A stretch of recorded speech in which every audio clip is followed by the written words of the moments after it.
بسم اللہ الرحمن الرحیم۔ ہمارے چینل میں خوش آمدید۔ ہمارے چینل کو سبسکرائب کریں۔ شروع کرتے ہیں آج کی کہانی۔ 5ویں بیٹی پیدا ہوئی تو شوہر اور ساس کے ڈر سے اسے چھت پر چھپا دیا۔ شام کو شوہر گھر آیا تو اسے جھوٹ بول دیا کہ بچی پیدا ہوتے ہی مر گئی تھی۔ بچی چھت پر بالکل اکیلی تھی۔ پھر کیا معجزہ ہوا جانیے۔ ہر وقت گھر میں نحوست پھیلی رہتی ہے۔ تمہیں کتنی بار کہا ہے کہ ان بچیوں کو اپنے کمرے تک محدود رکھا کرو، لیکن یہ تو کیڑے مکوڑوں کی طرح سارے گھر میں گھومتی رہتی ہے۔ ایک سالہ نور آنکھ بچا کر کمرے سے باہر نکل آئی تو اسے دیکھتے ہی عابدہ بیگم غصے سے بولنے لگی۔ یہ ان کی عادت تھی، وہ جب بھی میری بچیوں کو دیکھتی تو مجھے برا بھلا کہنا شروع کر دیتی۔ میں نے ہمیشہ خاموش رہنا ہی مناسب سمجھا، کیونکہ میں جانتی تھی کہ اگر میں نے انہیں پلٹ کر جواب دیا تو وہ نہ صرف مجھے برا بھلا کہیں گی بلکہ ناصر کے گھر آنے پر چھوٹی سی بات کو بڑھا چڑھا کر پیش کریں گی۔ اپنی دادی کی ڈانٹ سن کر بھی نور ان کے سامنے ہی کھڑی تھی۔ مجھے نور پر بہت غصہ آ رہا تھا۔ میرے منع کرنے کے باوجود کمرے سے باہر نکل آئی تھی اور عابدہ بیگم کے سامنے آرام سے کھڑی تھی۔ کبھی کبھی مجھے عابدہ بیگم پر بہت حیرت ہوتی تھی، نہ جانے انہیں اپنے سگے بیٹے کی اولاد سے اتنی نفرت کیوں۔ اس کی ایک وجہ یہ بھی تھی کہ ان کی خواہش کے مطابق اللہ تعالیٰ نے مجھے بیٹے سے نہ نوازا تھا۔ مجھے بھی اولاد نرینہ کی خواہش تھی، لیکن میں نے کبھی اپنی چاروں بیٹیوں کو بیٹا نہ ہونے کی وجہ نہ سمجھا۔ ناصر کو بھی بیٹے کی شدید خواہش تھی۔ ہر بیٹی کی پیدائش پر ناصر مجھ سے یوں ناراض ہو جاتے تھے جیسے یہ سب میرا ہی قصور ہے۔ نور کی پیدائش کے بعد سے تو عابدہ بیگم نے ایک ہی رٹ لگائی ہوئی تھی کہ وہ ناصر کی دوسری شادی کر دیں گی۔ میرے سامنے ہی وہ ناصر سے کہتی تھی کہ اس عورت کے ہاں کبھی بیٹا پیدا نہیں ہوگا، اس لیے تمہیں دوسری شادی کرنی ہوگی۔ ناصر پیشے کے اعتبار سے وکیل تھے، ان دنوں کسی اہم کیس میں الجھے ہوئے تھے، اسی لیے گھریلو معاملات پر توجہ نہیں دے پا رہے تھے۔ میں جانتی تھی کہ انہیں بھی اپنی بچیوں میں کوئی دلچسپی نہیں ہے۔ اپنی ماں کی طرح وہ بھی یہی چاہتے ہیں کہ ان کی بچیاں نہ ہوتی بلکہ بیٹا ہی ہوتا۔ نہ جانے انہیں بیٹیوں سے کیا الجھن تھی، جبکہ میری بیٹیاں تو بہت معصوم اور سیدھی سادی تھی اور چھوٹے بچوں کی طرح شرارتیں نہیں کرتی تھی، بلکہ ان کی دادی کی ڈر کی وجہ سے میں نے کبھی انہیں کمرے سے باہر نہ نکلنے دیا۔ لیکن پھر بھی نہ جانے ناصر اور اس کی ماں کو میری معصوم بچیوں سے کیوں نفرت تھی۔ عابدہ بیگم کے ڈانٹنے اور غصہ کرنے پر میں نے نور کو غصے سے جھنجھوڑتے ہوئے کمرے کی طرف بھیجا اور اس کی باقی تینوں بہنوں کو بھی ڈانٹا کہ انہوں نے اس کا خیال کیوں نہیں رکھا، وہ کمرے سے باہر کیسے نکل گئی۔ اپنی معصوم بیٹیوں کو ڈانٹ کر میں کچن میں آ گئی۔ اپنی بے بسی پر بے اختیار مجھے رونا آ رہا تھا۔ اپنے باپ کے گھر میں بھی میری بچیاں کمرے سے باہر نہیں نکل سکتی تھی۔ اس سے بڑھ کر کیا ظلم ہو سکتا ہے۔ میں نے بہت بار اماں اور ابا سے کہا تھا کہ میں اپنی بچیاں لے کر واپس آ جاؤں گی، کیونکہ وہاں پر میرے لیے اور میری بچیوں کے لیے کوئی جگہ نہیں ہے۔ اماں ہر بار مجھے سمجھاتی کہ اپنا گھر نہ چھوڑنا ورنہ بہت پچھتاؤ گی۔ 4 بچیوں کے ساتھ کوئی بھی تمہیں اپنے ساتھ رکھنے کے لیے تیار نہیں ہوگا۔ تنہائی ملتے ہی مجھے بہت شدت سے رونا آتا تھا۔ اپنی بے بسی اور کم مائگی کو، اپنی بے بسی کو محسوس کرتے ہوئے میرا دل چاہتا تھا کہ اس دنیا کو چھوڑ کر ہی چلی جاؤں، لیکن میں ایسا بھی نہیں کر سکتی تھی۔ آج کل ناصر بہت دیر سے گھر واپس آتے، میرے پوچھنے پر مصروفیات کا بہانہ بنا دیتے۔ پچھلے چند دن سے نور کو بخار ہو رہا تھا۔ میں نے ناصر سے بہت بار کہا کہ نور کو ڈاکٹر کے پاس لے کر جانے کی ضرورت ہے، لیکن وہ ہر بار ہی میری بات کو نظر انداز کرتے تھے۔ اچانک ہی نور کی صحت بہت خراب ہو گئی۔ ابھی دوپہر ہو رہی تھی اور ناصر تو شام سے پہلے کبھی گھر واپس ہی نہیں آئے۔ مجھے کچھ سمجھ ہی نہیں آ رہا تھا کہ میں کیا کروں۔ نہ چاہتے ہوئے بھی مجھے ناصر کو کال کرنی پڑی اور نور کی صحت کے حوالے سے بتانا پڑا۔ میرے رونے اور اصرار کرنے پر ناصر نے بہت غصہ کیا، لیکن شاید ان کے دل میں ابھی رحم باقی تھا۔ آفس کا کام چھوڑ کر آ گئے۔ ڈاکٹر نے نور کا چیک اپ کرنے کے بعد لاپرواہی برتنے پر بہت ڈانٹا، لیکن ناصر کے اداکاری کے فن کو داد دینے کا جی چاہا۔ ڈاکٹر کے سامنے اس نے سارا الزام ہی مجھ پر لگا دیا کہ میں لاپرواہ ماں ہوں، اپنی بیٹیوں کا خیال نہیں رکھتی۔ میرے پاس خاموش رہنے کے علاوہ کوئی راستہ نہ تھا۔ ناصر کے اس رویے سے مجھے ہمیشہ بہت تکلیف ہوتی تھی۔ اس وقت بھی میری حالت کچھ ٹھیک نہ تھی۔ ایمرجنسی ٹریٹمنٹ کے لیے نور کو ڈاکٹر نے ہسپتال میں ایڈمٹ کر لیا اور علاج شروع کر دیا۔ میری صحت بھی کچھ ٹھیک نہ تھی، بہت کمزوری محسوس ہو رہی تھی۔ جب بھی میں اٹھ کر چلنے کی کوشش کرتی تو چکر آنے لگ جاتے۔ عابدہ بیگم نے ناصر سے فون پر کہا تھا کہ بچی کو ہسپتال میں ایڈمٹ کروانے کی کوئی ضرورت نہیں ہے، گھر واپس آ جاؤ۔ سارا دن آفس میں سر کھپانے کے بعد پھر اپنی بیوی اور بیٹیوں کی خدمت میں لگ جاتے ہو۔ تمہاری اپنی کوئی زندگی نہیں ہے، تمہیں بھی آرام کی ضرورت ہے۔ عابدہ بیگم کی فون کال کے بعد ناصر بار بار یہی کہہ رہے تھے کہ میڈیسن لو اور بچی کو گھر لے چلو، لیکن ڈاکٹر ابھی بچی کو گھر لے جانے کی اجازت نہیں دے رہے تھے۔ اچانک ہی مجھے زمین و آسمان گھومتے ہوئے محسوس ہوئے اور پھر مجھے کچھ دکھائی نہ دیا۔ میں لہراتے ہوئے زمین پر گر گئی۔ اس وقت میں ہسپتال میں ہی موجود تھی، اس لیے مجھے فوراً سے طبی امداد دی گئی۔ چیک اپ کروانے کے بعد پتہ چلا کہ میں ایک بار پھر سے امید سے ہوں۔ یہ خبر سنتے ہی ناصر نے ہر بار کی طرح مجھے انتہائی سردرد لہجے سے کہا کہ اگر اس بار بھی تمہارے ہاں بیٹی پیدا ہوئی تو پھر میری اور تمہاری راہیں جدا ہو جائیں گی۔ میں تمہیں اپنی زندگی سے باہر نکال دوں گا۔ مجھے بیٹے کی ضرورت ہے۔ میں بھی چاہتا ہوں کہ میرے مرنے کے بعد کوئی میرا نام لیوا بھی ہو، لیکن تم تو صرف بیٹیاں ہی پیدا کر سکتی ہو۔ اس وقت میری صحت پہلے ہی بہت خراب تھی۔ ناصر کی دھمکیوں نے مزید پریشان کر دیا۔ میرا جی چاہتا تھا کہ میں خود کو ختم کر دوں اور ہر طرح کے مسائل سے اپنی جان چھڑوا لوں، لیکن اپنی معصوم بیٹیوں کو دیکھ کر میں ایسا کچھ بھی کرنے سے خود کو روک لیتی تھی۔ لیکن اب میں بہت تھک چکی تھی۔ عابدہ بیگم کا رویہ تو میں برداشت کر لیتی تھی، لیکن ناصر جو کہ میری زندگی کا ہم سفر تھا، اس کا ایسا رویہ مجھے بہت تکلیف دیتا تھا۔ میں نے اسے بہت پیار سے سمجھانے کی کوشش کی کہ بیٹیاں اللہ کی رحمت ہوتی ہیں، لیکن ان پر کسی بات کا کوئی اثر نہ ہوتا۔ عابدہ بیگم نے بھی دو ٹوک لہجے میں مجھ سے کہہ دیا تھا کہ اگر اس بار بیٹا نہ پیدا ہوا تو تم اپنا بندوبست کر لینا، تمہیں اور تمہاری بچوں کے لیے اس گھر میں کوئی جگہ نہ ہوگی۔ مجھے کبھی کبھی حیرت ہوتی تھی کہ یہ لوگ کیسے اللہ تعالیٰ کے شریک بن جاتے ہیں، یعنی اس بات کا ذرا بھی ڈر اور خوف نہیں کہ اللہ تعالیٰ سے مقابلہ کرنے کے لیے کھڑے ہو جاتے ہیں۔ لیکن میں یہ صرف سوچ ہی سکتی تھی، ناصر اور عابدہ بیگم کو کچھ کہہ نہیں سکتی تھی۔ اس حالت میں مجھے آرام اور سکون کی ضرورت تھی، جو کہ کبھی میسر ہی نہیں ہو سکا۔ بیٹیوں کا ہر کام میں اپنے ہاتھوں سے خود کرتی تھی۔ انہیں اسکول چھوڑنا ہو یا اگر کبھی ان میں سے کوئی بیمار ہو جائے تو کوئی بھی مدد کرنے والا نہ ہوتا تھا، مجھے سب کچھ خود ہی کرنا پڑتا۔ ناصر اور عابدہ بیگم کی ڈیمانڈ کہ صرف بیٹا ہونا چاہیے میرے لیے بہت پریشانی کا باعث بنی ہوئی تھی۔ میں اکثر یہی سوچا کرتی تھی کہ اگر اس بار بھی اللہ تعالیٰ نے بیٹی دے دی تو پھر میں کیا کروں گی، کہاں جاؤں گی؟ اماں نے تو صاف الفاظ میں کہہ دیا تھا کہ اس گھر میں بھائی اور بھابھی زیادہ عرصے تک برداشت نہیں کر سکیں گے، اسی لیے اپنے شوہر کے گھر میں ہی رہنے کی کوشش کرو، اسی میں تمہاری بھلائی ہے۔ انہی دنوں ناصر کی طلاق یافتہ کزن اپنے 2 بچوں کے ساتھ ہمارے گھر رہنے کے لیے آ گئی۔ عابدہ بیگم تو اپنی بھانجی کو دیکھتے ہی خوشی سے پھولے نہ سما رہی تھی۔ نیلم بہت خوبصورت، فیشنیبل اور 2 بیٹیوں کی ماں تھی، لیکن اسے دیکھ کر ایسا لگتا تھا کہ ابھی یونیورسٹی اسٹوڈنٹ ہوگی۔ دن بھر اس کے بچے گھر میں ادھم مچائی رکھتے۔ عابدہ بیگم کے اس دوغلے رویے پر مجھے بہت حیرت ہوتی تھی۔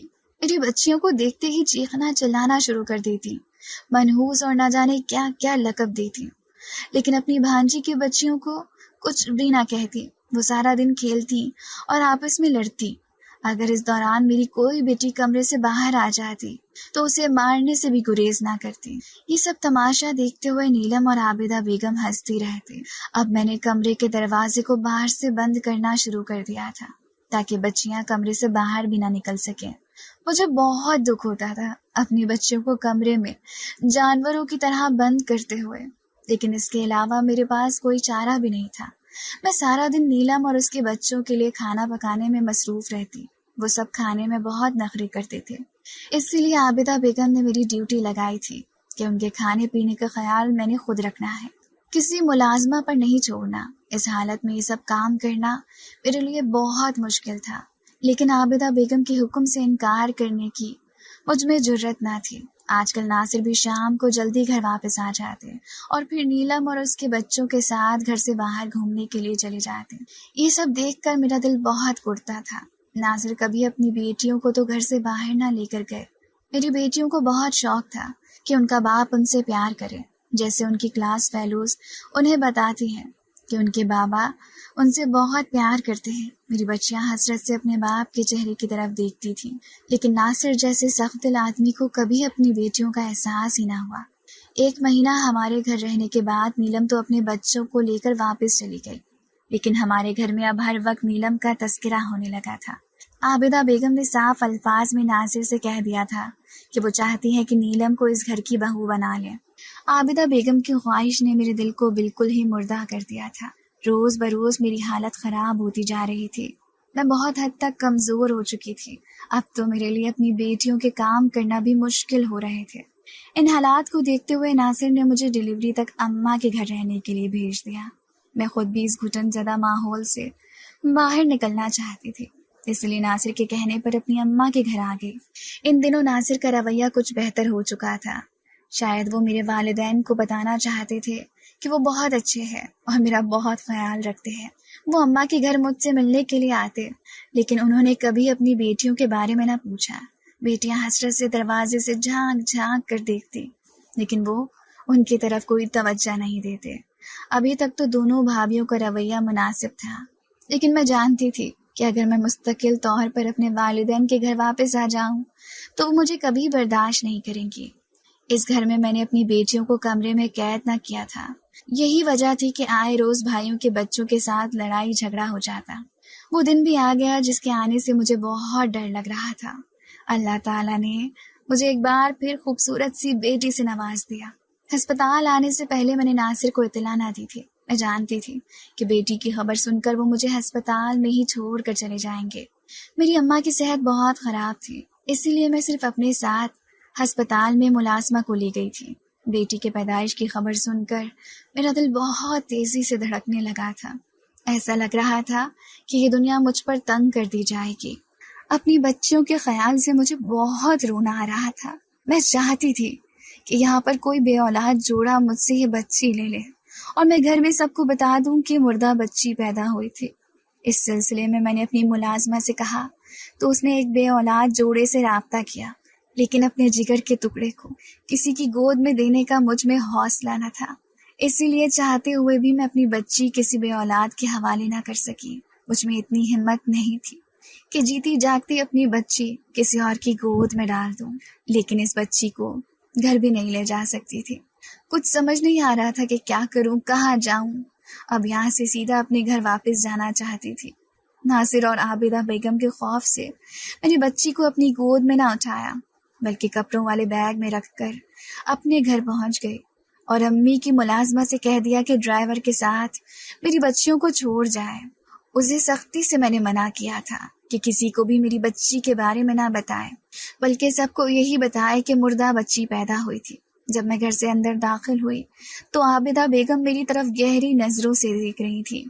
آپ دیدہ لہجے سے میں نے انہیں بتایا کہ مردہ بچی کو جنم دیا ہے، جس پر عابدہ بیگم نے شکر کا اظہار کیا کہ بچی مردہ پیدا ہوئی تھی، ورنہ اس کے لیے اس گھر میں کوئی جگہ نہ تھی۔ اپنے آنسو کو چھپاتے ہوئے میں کمرے میں آ گئی۔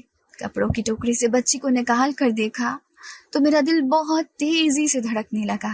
جی چاہتا تھا اپنے جگر کے ٹکڑے کو اپنے اندر سنبھالوں، لیکن ایک لمحے کے لیے بھی خود سے دور نہ کروں۔ مجھے کچھ سمجھ نہیں آ رہی تھی میں کیا کروں۔ اپنی بیٹیوں کے آنے سے پہلے ہی میں اپنے اس جگر کے ٹکڑے کا کچھ انتظام کرنا چاہتی تھی۔ اسی پریشانی میں ہاتھ پاؤں پھول رہے تھے، لیکن کچھ سمجھ نہیں آ رہا تھا۔ اچانک ہی میرے ذہن میں ایک خیال آیا۔ میں نے اپنی نوزائیدہ بچی کو اچھی طرح سے کپڑوں میں لپیٹا اور چھت پر لے آئی۔ چھت کے کھردرے فرش پر موٹا سا کپڑا بچھا کر بچی کو لٹا دیا۔ چھوٹی سی معصوم بچی کو چھت پر بے یار و مددگار چھوڑتے ہوئے میرا دل بند ہو رہا تھا، لیکن اس کے علاوہ میرے پاس کوئی راستہ نہ تھا۔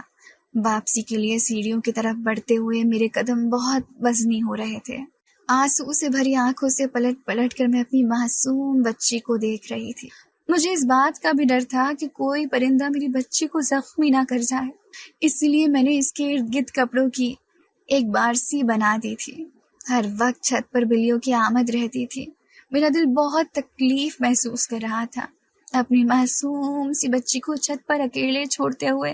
دکھی دل کے ساتھ میں نے اللہ تعالیٰ سے دعا کی کہ اگر اس دنیا میں میرے لیے اور میری بچوں کے لیے کوئی جگہ نہیں ہے تو ہمیں اپنے پاس بلا لے، یہ دنیا شاید ہمارے رہنے کے قابل نہیں ہے۔ شام کو ناصر گھر آئے تو عابدہ بیگم نے سب سے پہلے ہی انہیں مردہ بچی کی خبر سنائی، جس پر انہوں نے اطمینان کا اظہار کیا۔ اچھا ہی ہوا مر گئی، میں سوچ بھی نہیں سکتی تھی کہ کوئی شخص اپنی اولاد کے لیے ایسا بھی کہہ سکتا ہے۔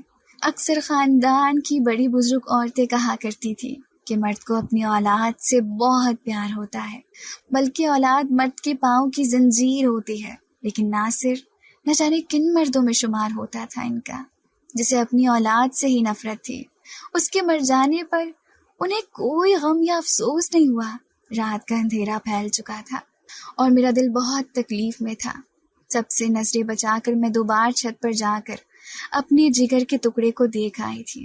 رات نہ جانے کیسے گزری مجھے کوئی اندازہ نہیں۔ میں نے اسے بہت زیادہ کپڑوں میں ڈھانپ دیا تھا۔ میرا دل خون کے آنسو رو رہا تھا۔ ناصر نے مجھے بتایا کہ بہت جلد وہ دوسری شادی کرنے والے ہیں۔ اس خبر کا تو میں بہت عرصے سے انتظار کر رہی تھی، لیکن اس وقت مجھے بہت حیرت ہوئی جب انہوں نے بتایا کہ وہ اپنی ایک کولیگ سے شادی کر رہے ہیں، جبکہ میرا خیال تھا کہ اپنی ماں کی خواہش کے مطابق وہ نیلم سے شادی کر رہے ہوں گے۔ میں ناصر کو روک نہیں سکتی تھی۔ سب گھر والے سو گئے تھے، جبکہ میں بہت ہی بے چین اور بے قرار تھی، کیونکہ میری جگر کا ٹکڑا چھت پر بے یار و مددگار پڑا ہوا تھا۔ بار بار میرے ذہن میں بہت سے خیالات آ رہے تھے۔ نہ جانے کیوں ایسا لگ رہا تھا کہ کچھ بھی ہو سکتا ہے، کوئی میری بچی کو مار سکتا ہے۔ سب سو رہے تھے، اس لیے محتاط قدموں سے چلتے ہوئے میں چھت پر آ گئی۔ میری بیٹی جاگ رہی تھی، شاید کسی مدد کا انتظار کر رہی تھی۔ اسے بھی اس بات کا احساس تھا کہ وہ اس وقت غیر محفوظ ہے۔ آنسو سے بھری ہوئی آنکھوں کو صاف کرتے ہوئے میں نے جلدی سے اپنی بیٹی کو اٹھا کر اپنے سینے سے لگا لیا۔ اپنی کم ہمتی پر مجھے رونا آ رہا تھا۔ میں اپنی بیٹی کسی کی گود میں نہ ڈال سکتی تھی، تو پھر مجھے سب گھر والوں کے سامنے اسے مردہ نہیں کہنا چاہیے تھا۔ میں نے اپنے آپ کو ہی برا بھلا کہا۔ شاید بھوک کی وجہ سے وہ جاگ گئی تھی۔ دودھ پینے کے فوراً بعد ہی وہ سو گئی۔ اس بات کا خدشہ بھی لگا ہوا تھا کہ اگر کسی کی آنکھ کھل گئی اور مجھے غیر حاضر پایا تو نہ جانے کون سا نیا الزام میرے سر پر آ جائے گا۔ بچی کو سلانے کے بعد ایک بار پھر کپڑوں کے ڈھیر کے نیچے چھپا دیا۔ میرا دل مطمئن نہیں ہو رہا تھا۔ بوجھل قدموں کے ساتھ سیڑھیاں اتر کر نیچے آ گئی۔ اللہ تعالیٰ کا شکر تھا کہ سب سو رہے تھے۔ رات دھیرے دھیرے آگے بڑھ رہی تھی، جبکہ مجھے ایک پل کے لیے بھی چین نہیں آ رہا تھا۔ میری معصوم بیٹی، جس کی عمر ابھی صرف چند گھنٹے تھی، وہ تنہا چھت پر پڑی ہوئی تھی۔ مجھے بھلا کیسے نیند آ سکتی تھی؟ اچانک ہی ہمارے گھر کا دروازہ زور زور سے کھٹکھٹانے کی آواز سنائی دی۔ بیل بجانے کے ساتھ ساتھ زور زور سے دروازہ بھی کھٹکھٹایا جا رہا تھا۔ نہ صرف ناصر کی بلکہ عابدہ بیگم کی بھی آنکھ کھل گئی۔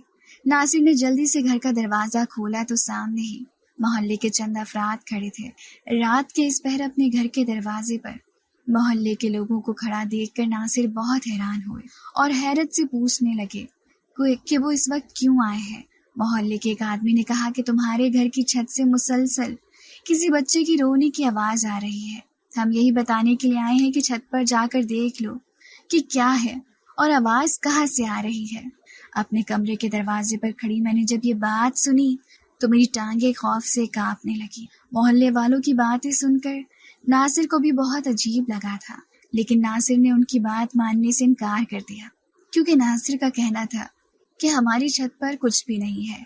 محلے والوں کی اصرار پر نہ چاہتے ہوئے بھی ناصر کو چھت پر جانا پڑا۔ رات کا وقت تھا، کچھ بھی ہو سکتا تھا، اسی لیے محلے کے دو آدمی بھی ناصر کے ساتھ ہی چھت کی طرف جا رہے تھے۔